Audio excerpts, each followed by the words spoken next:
Welcome to the Tech Egg. Don't get scrambled. Enjoy the video. In this video, I will explain how to use less of your CPU.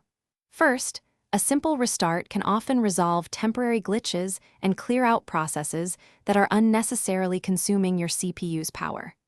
Next, open your Task Manager, like Windows Task Manager or Mac OS Activity Monitor, to identify and close any applications that are using a high percentage of your CPU. Finally, remember to close any browser tabs or applications you are not actively using, as they can silently consume valuable processing resources. Many programs automatically launch when your computer starts, consuming CPU resources from the very beginning. You can significantly reduce this by disabling non-essential startup programs through your system settings. Additionally, check your background app settings to prevent applications from running silently. Be sure to remove any third-party processes or services that are not vital for your daily tasks, as they often contribute to unnecessary CPU load.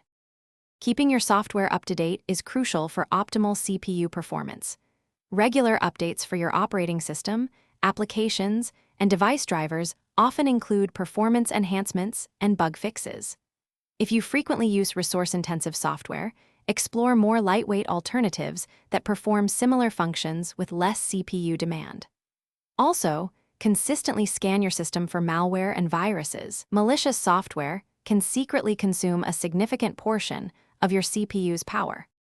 Optimizing your power settings can greatly impact CPU usage. Set your power plan to balance to allow your system to intelligently manage performance and energy consumption.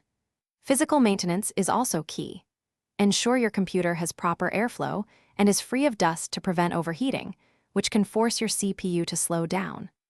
Lastly, disabling non-essential visual effects and animations can reduce the graphical load on your CPU, leading to smoother operation.